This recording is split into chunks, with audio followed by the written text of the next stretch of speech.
light. That luminosity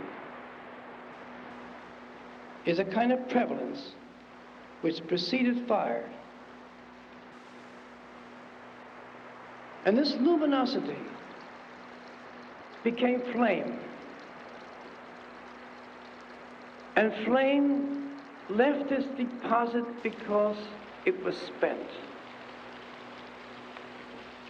And I can say that I believe that light is the maker of material, and that material is spent light.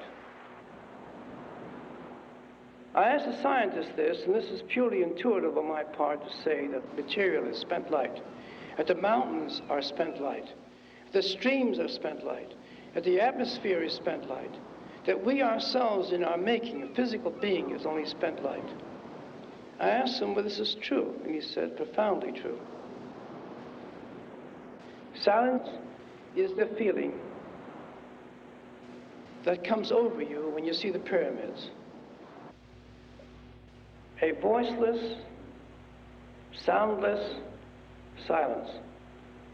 Not quiet, but somehow a speaking which is not speech, which is manifest in the pyramid itself. An indication that there was an inspiration to express. I think man lives to express, and there's no other reason for living.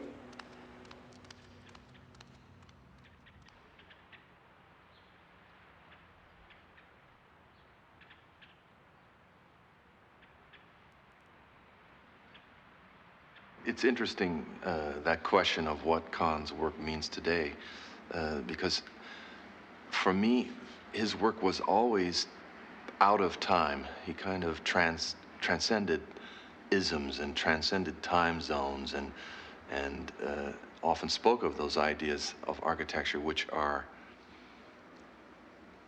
at once futuristic and ancient.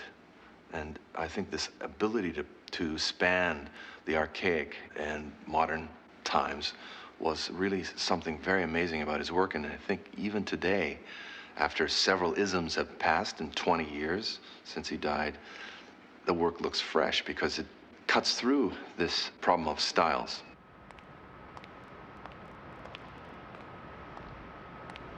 I'm often asked how I found Kahn.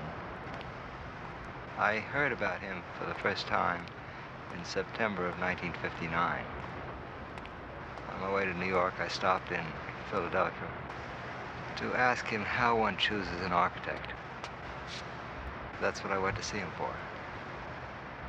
And I spoke about the desirability of creating a place where not only scientists would be comfortable working, but artists. And I used the notion of a place to which I would like to be able to invite a Picasso. Kahn said of his meeting with Dr. Salk, "The great desire to express was sensed by Salk, the scientist. The scientist, snugly isolated from all other mentalities, needed more than anything the presence of the unmeasurable, which is the realm of the artist. It is the language of God. Science finds what is already there, but the artist makes that which is not there." The nature of the relationship that I had with Kahn is different from that most people think of as that of a client and an architect. We were more like partners, co-creators, each contributing what they could best contribute to the process. In a sense, it was as if we each brought out the best in each other. I could not have done this without Lou, and Lou could not have done this without me. Dr. Salk listened very closely to my speculations, and theories about how I would approach the building. He listened more carefully to me than I did to myself. And he recorded these things in his mind. During the time of our study, which took a long time, he constantly reminded me of premises which were not being carried out, which he thought were important, which also was the basis of his questioning in his own thinking. In that way, I can say that he is just as much the designer of this project as myself. The story about this court is interesting. It started out in my own mind as a cloistered garden. But as time went on, it became perfectly clear that what we were thinking would not be appropriate. And it was at that time that we talked about bringing landscape architects, and Lou suggested bringing Louis Barragan. And I picked up Barragan at San Diego Airport and brought him out to the Institute where Jonas Salk and Lou Kahn were waiting at the east end of the garden. And he walked in and met everyone, and he turned around and looked in the garden, and he turned to Lou and Jonas and said, "But it's a plaza." It was one of those moments where one word changed everybody's feeling about the garden. And then he said, "It's a perfect Dicirco." And at that point, a gull flew across at the other end of the, towards the ocean. And then we agreed from that point on that Barragan would work on the project. Barragan said, "If you make it a plaza, it will give you a facade to the sky." And it killed me because it was a wonderful idea. I could only counter it by saying, "That's right, then I would get all these blue mosaics for nothing." Meaning, of course, the Pacific Ocean. I think the Salk Center is possibly his masterpiece. Why? Because of many things. It would take me an hour to tell you all the reasons, but one of them is that it is full of beautiful ambiguity. Its main composition is that of a duality, where hierarchical space is not the way it used to be, with sort of the big important form or space in the middle, with the secondary spaces at the edge.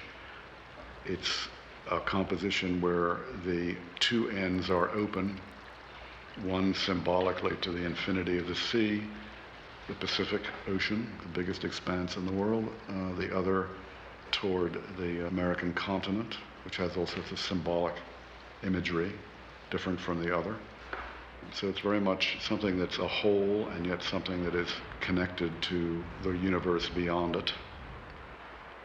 It's a building that has enormous profundity and depth of meaning in terms of symbolic content and formal and spatial quality.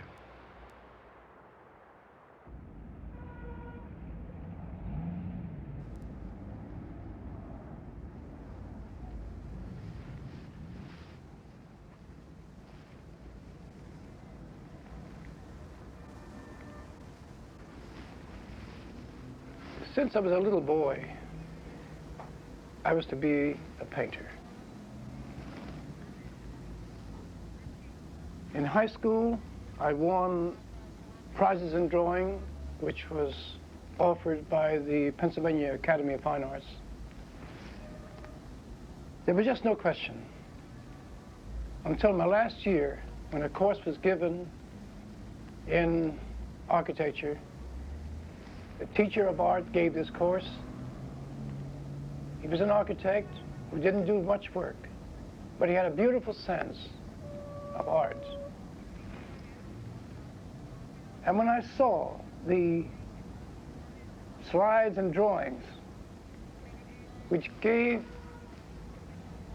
the essence of Greek, Roman, Romanesque, of the Gothic and Renaissance,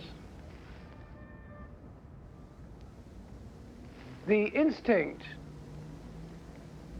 that you live to express came to me without knowing what it is. Today, maybe I can express it, but then it was just as though I had found my expressive powers.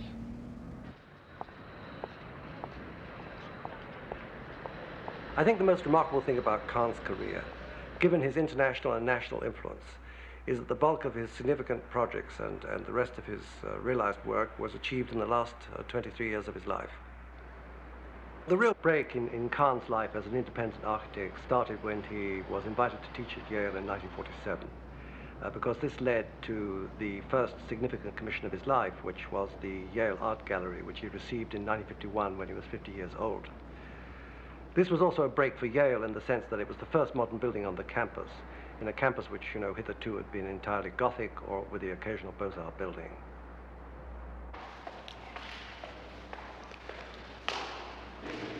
Well, this concrete cylinder is in fact the symbolic center of Kahn's Yale Art Gallery, consisting of 3 equal flights of stairs that form the outline of an equilateral triangle in plan, set precisely within the circle.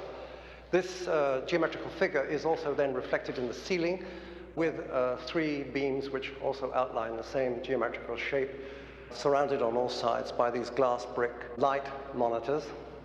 And this geometry is in fact the secret of the building, because outside, of course, one sees just a rectangular building. You don't realize that this complex space form is contained within it.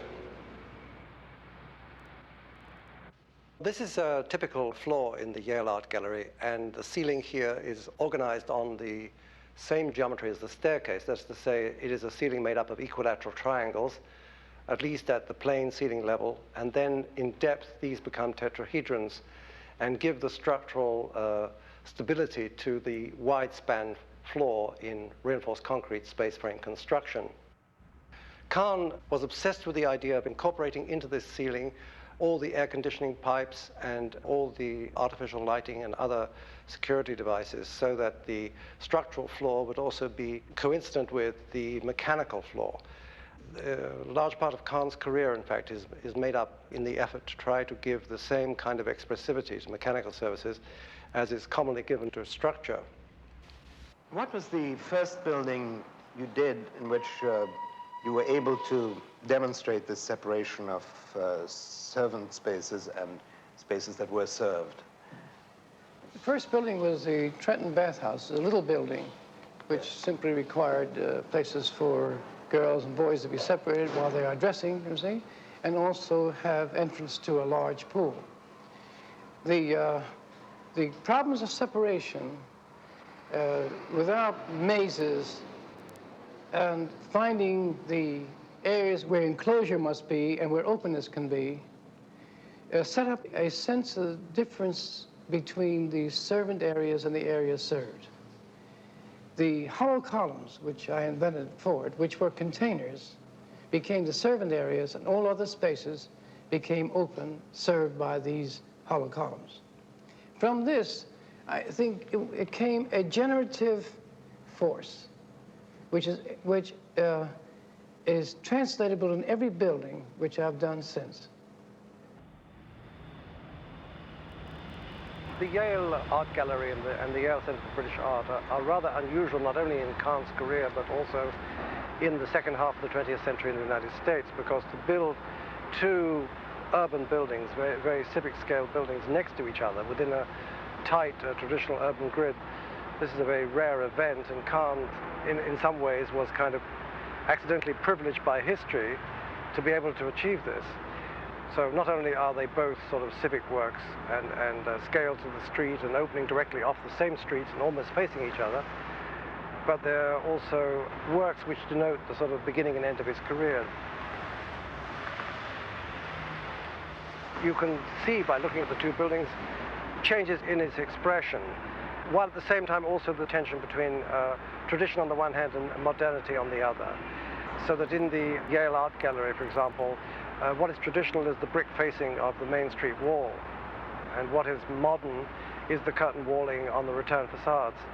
In this building, the play between traditional materials and treatment happens much more on the inside than on the outside, so that here the outside is exclusively modern from the point of view of materials, that is to say, exposed fair-face concrete frame structure, filled in with unfinished stainless steel paneling, which Kahn obviously liked for its sort of lead-like appearance.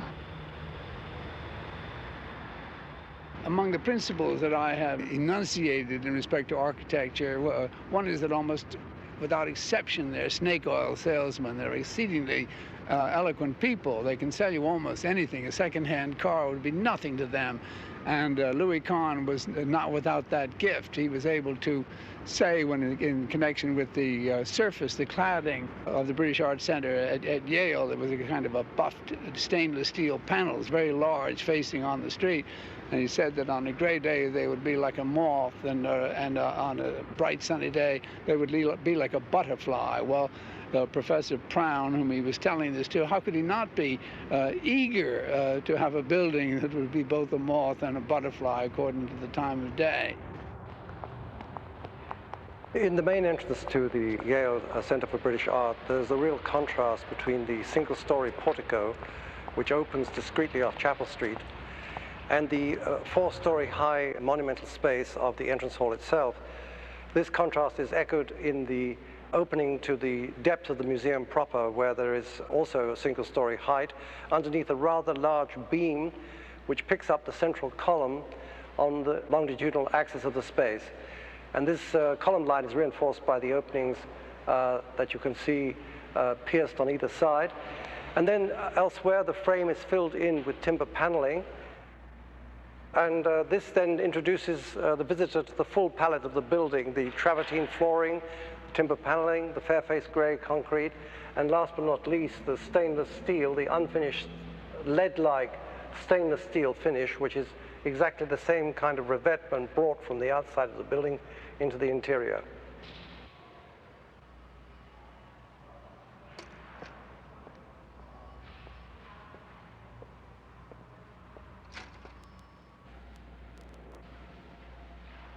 This is a typical room-like gallery on the top floor, lit from above, enclosed on three sides by panels. And the double character of the museum as a whole, that is to say its capacity for change, is shown most clearly when we pass into this space, which is in fact a private study sort of store area in the institution, where all the walls are lined with pictures. And here you can see that the partitions have been drawn right back, and the space is in fact one continuous long space. And this theme of loft space versus room space is to be found, I think, in all of the art galleries that Kahn designed, becoming more and more extreme towards the end of his career.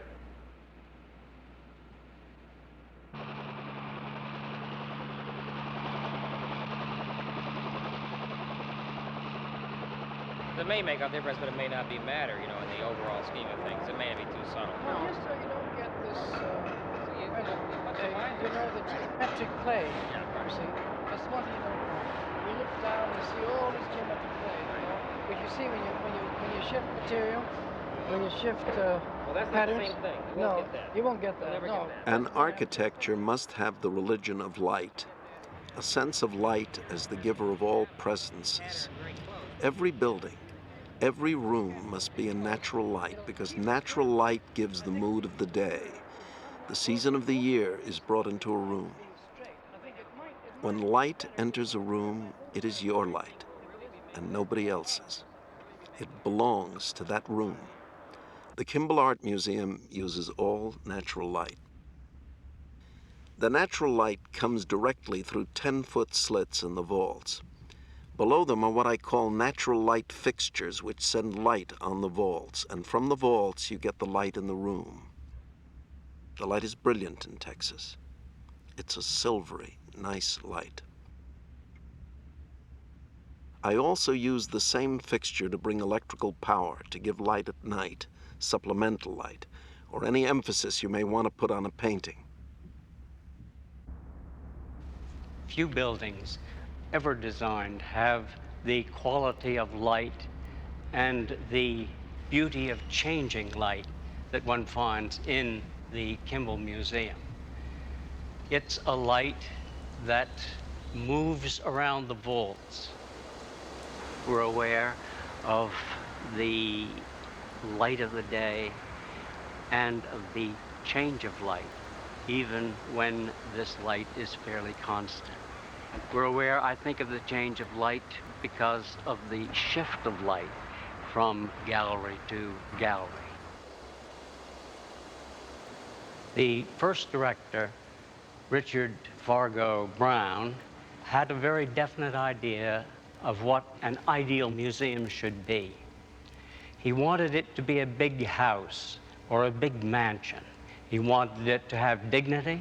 At the same time, he wanted it to be intimate, so that one would feel, in looking at the works of art, that one was in a great house rather than in an institution.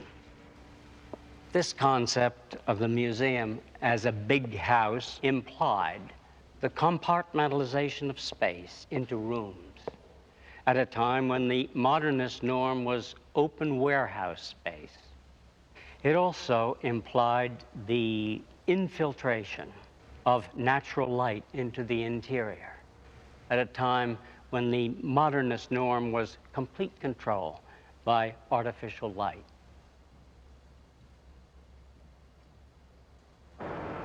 Because one has smaller holes but more. The rooms in Fort Worth are 100 feet long. They're not so much rooms as they are a series of halls with low and high spaces, the low spaces being somewhat servant to the larger spaces. There's a continuous slit in which the wall does not touch the vault. It goes freely from place to place, from 100 feet to 100 feet. That was done to show how it was made, just like a wonderful cabinet. The capability of the cycloid vault itself determined the dimension of these slits.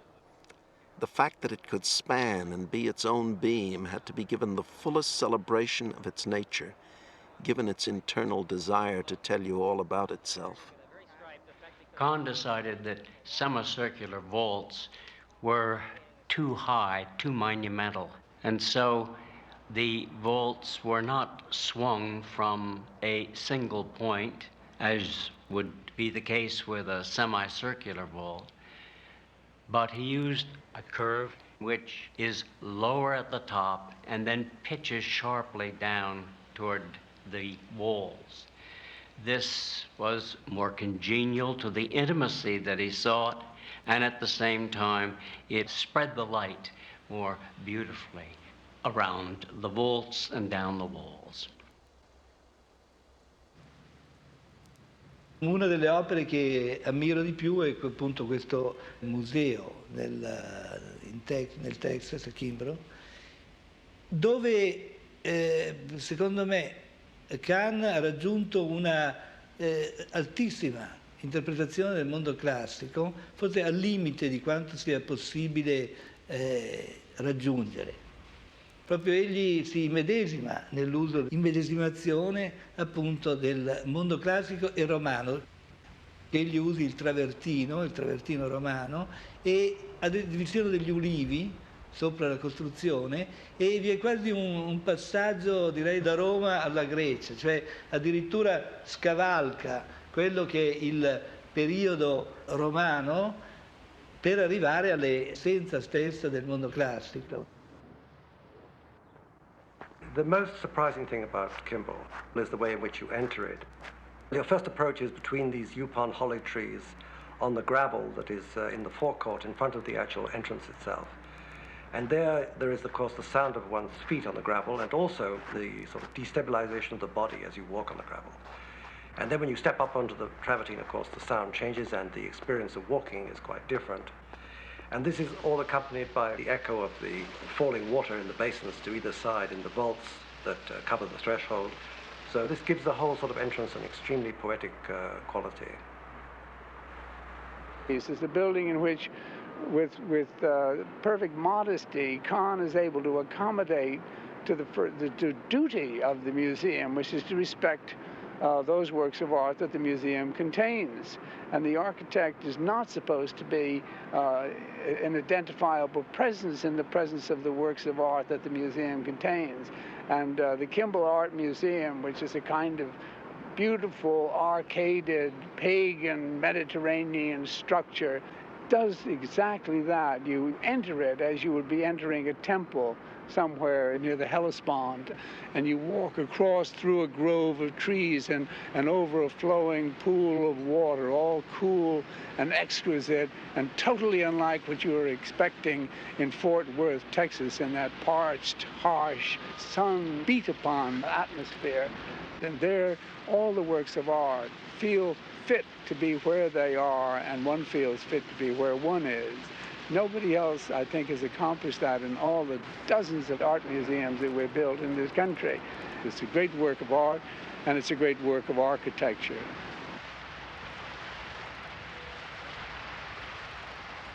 Lou was the most intensely focused, single-minded person I have ever known in my life.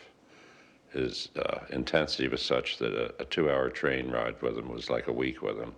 And you'd get off the train on the other end thoroughly exhausted because of his continuing intensity that he had. I don't think he could have done the work he did if he had been interested in many other things, which he in fact was not. His life was architecture, and he put everything he had into it. I almost feel as though this might be green, too. I don't think so. You see, I think this could be a very stark one. You know what I mean?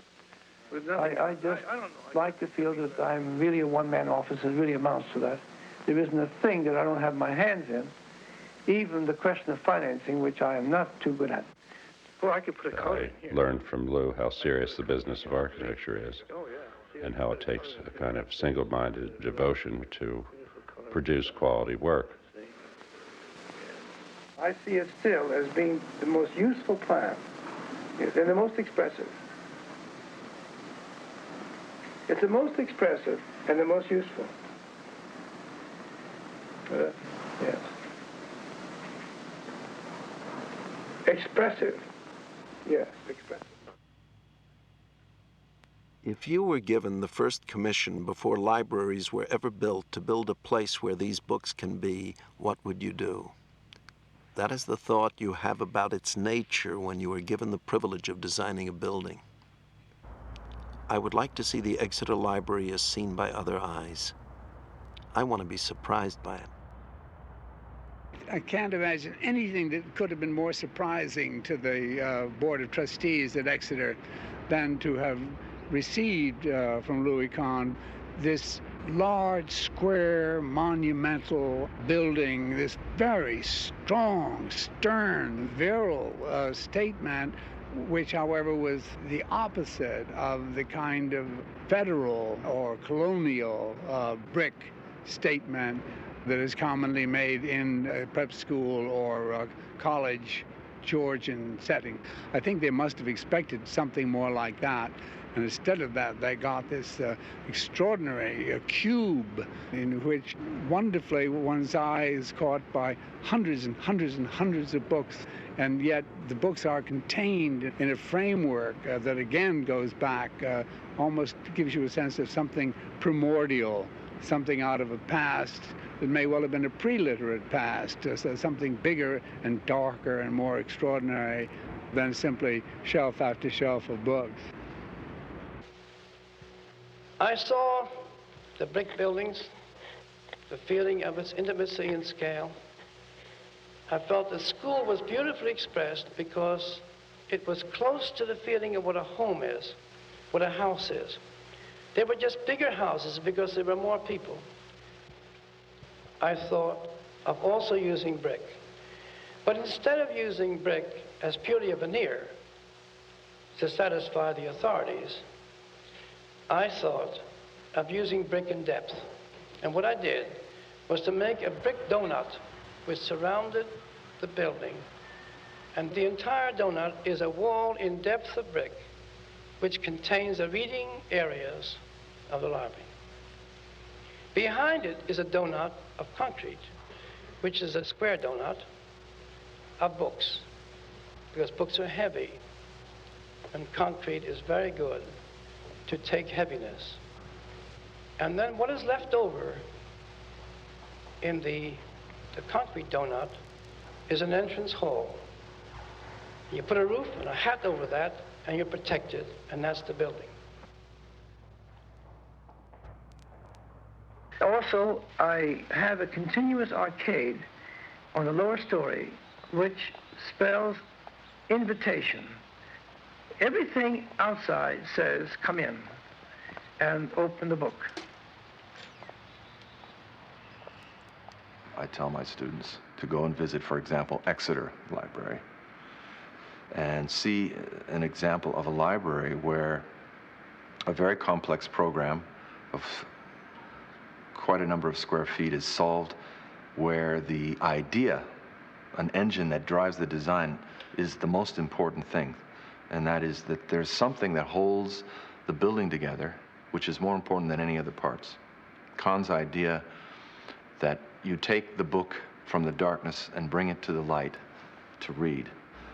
I mean, it's a very simple thought, but the whole building is organized around this.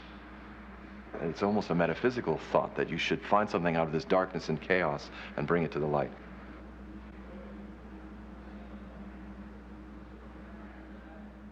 I came to America because of Lou Kahn as a student at the Architectural Association in London. And at that stage, Peter and Alison Smithson were the new kids on the block. They were not yet teaching at the AA. We had to go search them out, and they were very exciting. Their new brutalism was very exciting for young students at that stage. So I asked Peter Smithson where one should go if one were going to America. And we had all discovered Lou through that building. The Trenton Bath House was a very perfect little building with an amazing plan, if you're interested in urbanism, that plan. Well, we were all surprised like that this old guy out of America, which wasn't interested in brutalism, they were interested in Mies van der Rohe and making smooth spaces. So Peter Smithson said that the only place to go to America was the University of Pennsylvania, and the only person to study with was Lou Kahn. I was assuming that these through streets of Market, Chestnut, and Walnut were more or less established. I mean, I didn't do the building and say that I want the streets to come through after. I saw the streets that were there, and the building had to work with that, what was there. Yes, yes. But still, I mean, the streets have to be supported, and the automobiles make noises, and there are a certain animal, you see, they can be set, let's say, contained in the building, and you can suppress their noises. And to come out with all the incidental things that happen is too circumstantial for the building. Now, if these streets all sort of terminate in this area into a series of terminations, you see, and they are the entrances to this place, and you can house everything that's necessary in them as entrances, and not turn half the people away not to experience it, and the other half to experience it. You see, the element loses its character, you see, because it's too much an approximation. You can then admire the body so much, actually, or any kind of thing that nature has made, that within it lies its full extension, really, and its limit is really its beauty. Its beauty is in its limit. He was an architect who had a very heroic approach to architecture and planning. It was really, you might be considered in a way the last of the moderns in that sense, of the heroic stance that architecture and planning could impose effectively enormous benefits on society as a whole. When I was a boy, we used to throw the football out of the window. That was, of course, the time when the horse was a pedestrian and the cars weren't around. And we could race against the horse. He was no more than a good runner. And so the playground was the street. I still think that the playground should be the street. It is really the first community place. From this outside room, with the sky as a roof, must have come the notion of having the first meeting place, which, because of weather conditions, suggested that a roof made a simple enclosure, which you called also a meeting house, within which you can put some benches. and with the simplest devices, transfer the street into a building. The street is really a room by agreement. I can tell you that for the first time, when I thought of this simple thing, that I could design any city in the world.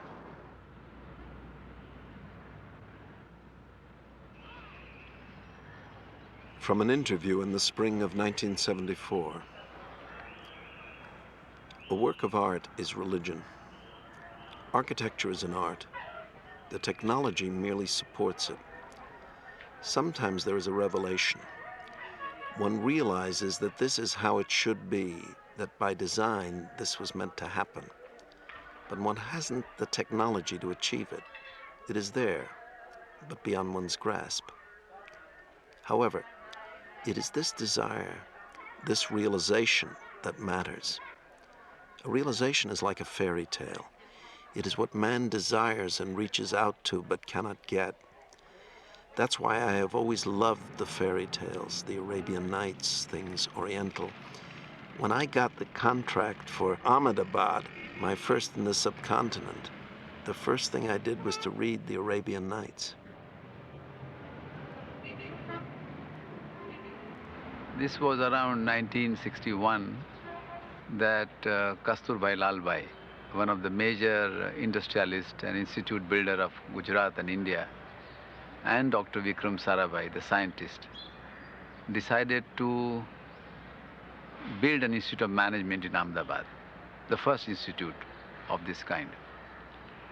And they asked me, because I was working with them, whether I would do that job. At that time, I remembered my visit with Lou in 1958 when I was in the States. And having seen his work, I thought that for such an institute, the most ideal person would be Lou. I would be glad to associate. It is a National Institute of Business Management established to bring together men of various castes who have talent in the field of management. It is patterned after the school at Harvard. I had the whole campus to design myself. It was somewhere in the neighborhood of 65 acres of land. The plan comes from my feelings of monastery. The unity of the teaching building, dormitories, and teachers' houses, each its own nature, yet each near the other, was the problem I gave myself. Kahn thought that we must have a campus which is worthy of the place and which would have tremendous interaction between student, the faculty, the city, etc. Schools began with a man under a tree who did not know he was a teacher, discussing his realization with a few who did not know they were students. The architect, when confronted with a problem of building a school, has to start all over again and derive his source of design from where school began. I want to create an atmosphere in which the students will not feel that living and learning are separate. That is what the dormitory classroom complex achieves. Even the porches serve as classrooms. The porch of each dormitory house becomes a transitional space where living and learning meet. There's enough life outside the building. The spaces outside are as significant, and therefore they are not wasteful spaces as anybody would imagine. And this is how they relate to our ancient buildings, verandas, porticos, open spaces, courtyards. I think this is how I think the building relates to the tradition or the past. It also tells us that tradition doesn't mean that we must